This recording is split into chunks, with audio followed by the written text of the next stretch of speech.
O juiz pode ser parcial?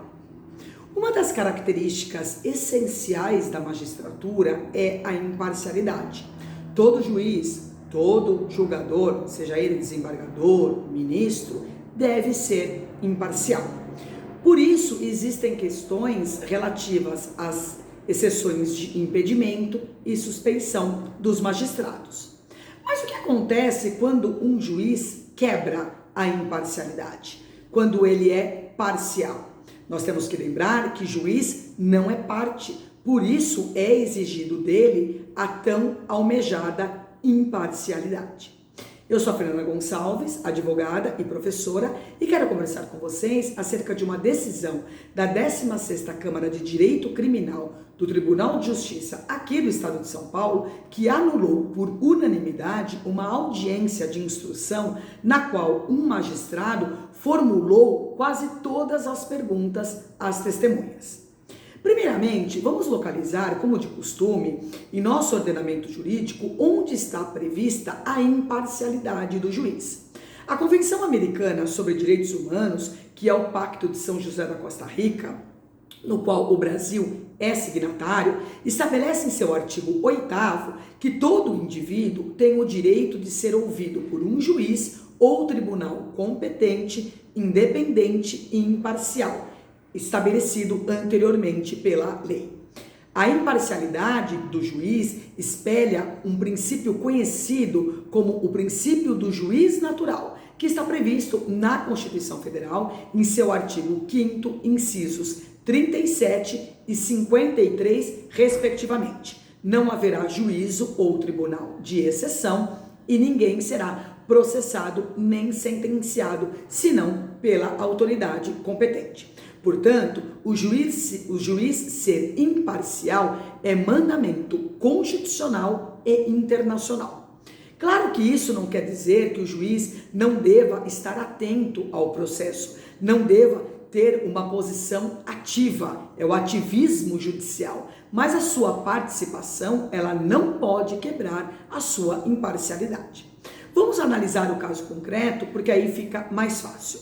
Um homem estava sendo processado pela suposta prática do crime de roubo com o aumento de pena pelo emprego de arma de fogo, mais conhecido como roubo à mão armada.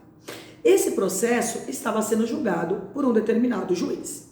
Ocorre que esse magistrado, ao final, acabou condenando este homem a uma pena de 9 anos de reclusão em regime inicial fechado e teve uma postura atipicamente ativa no processo.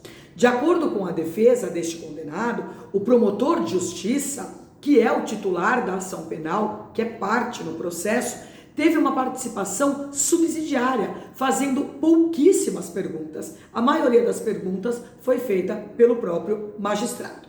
Em sede de apelação, o relator desembargador Marcos Coelho Alexandre Zilli observou que, abre aspas, o juiz praticamente esgotou a colheita de provas. A forma como o juiz inquiriu os depoentes, portanto, demonstrou ingerência no papel que é próprio das partes, sobretudo da acusação.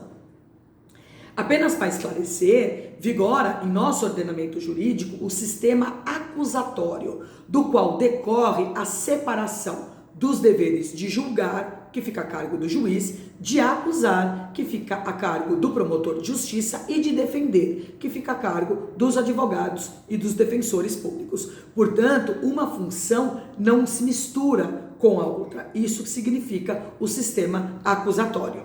Retornando ao caso que estamos analisando, o desembargador entendeu que foi, abre aspas, inegável a violação do padrão acusatório, bem como o comprometimento da imparcialidade objetiva.